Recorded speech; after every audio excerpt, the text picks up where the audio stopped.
If you're about to take the PLAB 1 exam, then avoid making these 5 deadly mistakes that could cost you your exam. So mistake number 1.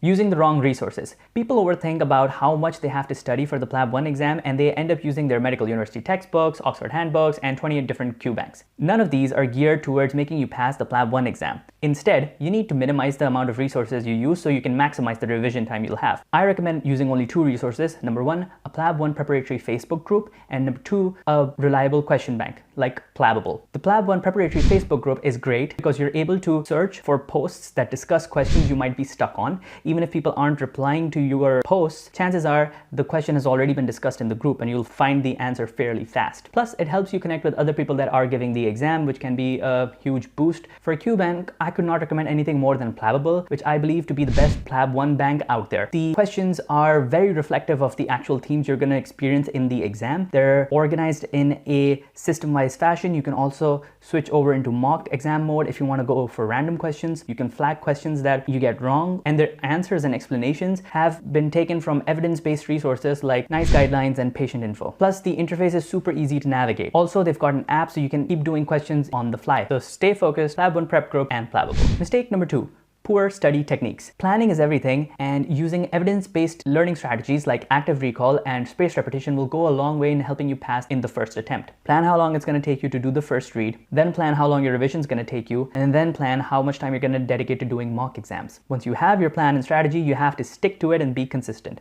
Now, what is active recall? Active recall is basically retrieving the answer from your memory instead of passively learning it on some notes. The evidence out there says that this helps you consolidate your concepts much better. So it's actually advisable to start off with the Q bank instead of trying to go through the notes. Now, the advantage of this technique is that number 1, it shows you what the exam wants from you and how much it wants from you. The risk with doing notes first is that medical knowledge is basically infinite and you can go down a rabbit hole reading non-stop. This will waste a lot of your time. So instead, starting off with questions helps you stay focused and really shows you what you have to know and what you don't have to know. Actively retrieving the answers from your brain first up will trigger learning mechanisms that'll help you remember the answers better. And what is spaced repetition? Spaced repetition basically means going back to the same question at a later time, and that doing it over again will help you consolidate it better. PLABable is able to integrate both of these learning techniques into their learning strategy. So you start off by doing a question, so you're actively trying to retrieve the information from your brain. Then they've got a brief summary of why the answer was correct and why the other answers were wrong. And if you feel particularly weak in that topic, then they've got a more detailed explanation in the bottom on the whole topic. Once you've done the question and you feel a bit unsure about it, then you can flag it.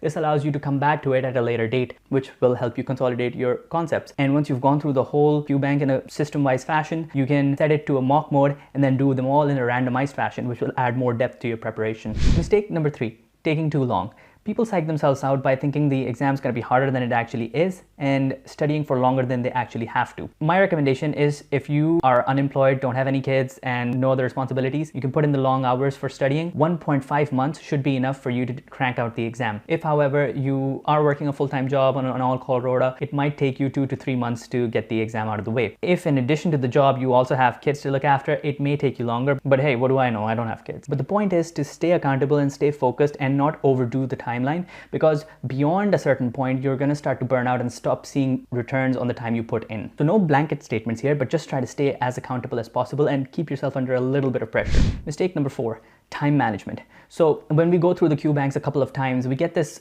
sort of false sense that we're going to have a lot of time during the exam.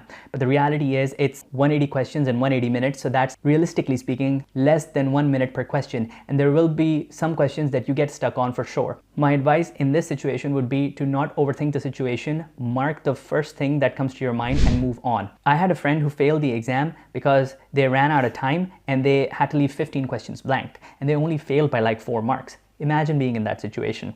Also, if you're unsure about a question, avoid leaving it blank. Mark something and move on, because if you skip questions in the middle, you're at risk of shading things in the wrong order. Hey, crazy things happen when you're under stress. Make life easy, trust your gut, and don't overthink. Mistake number 5, putting too much on your plate at the same time. So someone I knew was very burnt out after the end of final year medical school, but they powered through and still booked the exam for 2 months down the line. What happened a week before their exam was that they were so burnt out they had an absolute meltdown, ended up canceling the exam. Now, they did the smart thing by canceling the exam, and there's nothing wrong with that. You know, life happens and it's perfectly all right to take a U-turn. But don't be in such a rush after your final year to get the PLAB out of the way that you end up burning yourself out. At the end of the day, it is a marathon and not a race. And just because other people around you are doing it doesn't mean you have to too. So take your time. Oh, and by the way, my friend's doing just fine. Thanks for asking. They ended up passing the exam 6 months down the road. And you will too. So stay consistent, stay accountable, and plan ahead. Now that we have a good understanding of what the PLAB 1 exam is like, check out my next video for a full rundown on the PLAB 2. Remember, knowledge is power, so don't book the exam before you've watched this video. See you in the next one.